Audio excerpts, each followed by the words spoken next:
SN news बातमीपत्र सर्वात आधी आपल्यापर्यंत पोहोचण्यासाठी आमच्या YouTube चॅनलला लाईक करा, सबस्क्राइब करा, शेअर करा आणि हो बेल आयकॉनला प्रेस करायला विसरू नका। या बातमीपत्राचे प्रायोजक आहे Ghungroo electronics.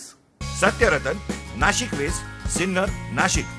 Proprietor Rahul Bhavsar. Mobile क्रमांक 8308 46 11 11 91 75 23 67 08।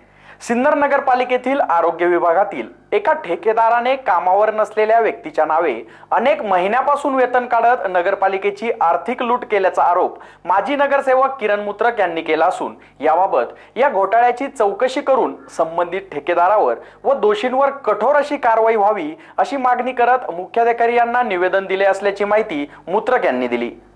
सिन्नर नगर परिषदेच्या आरोग्य विभागात अतुल नाईक नावाचा कर्मचारी ठेकेदारी पद्धतीवर काम करत नसतानाही त्याच्या नावावर अनेक महिन्यापासून संबंधित ठेकेदार आणि आरोग्य सहाय्यकाने वेतन काढले असल्याची माजी नगरसेवक किरण मुत्रक यांचे म्हणणे आहे।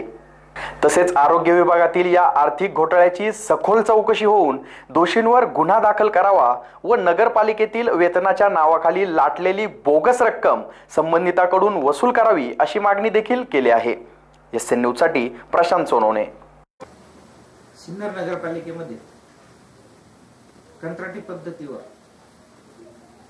ठेकेदारांनी कामगार पुरवण्याची ठेका दिलेले आहे किंवा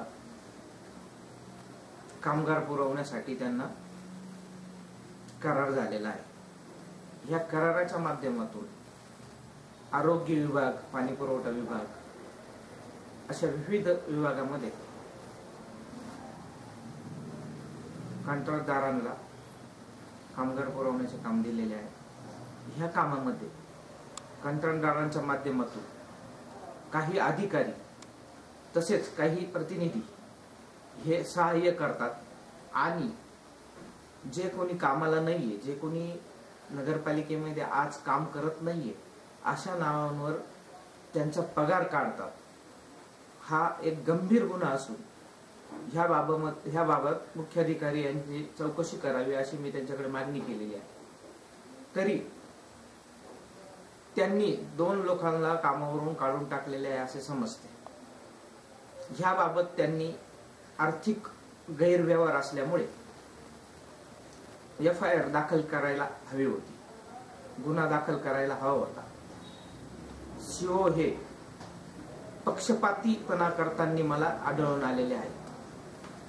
त्यांना अनेकदा मी भेटलो मागील 2-4-10 हप्त्यापासून। ते जेव्हापासून इथे रुजू झाले तेव्हापासून मी त्यांच्या अनेक वेळेस भेटी घेतल्या।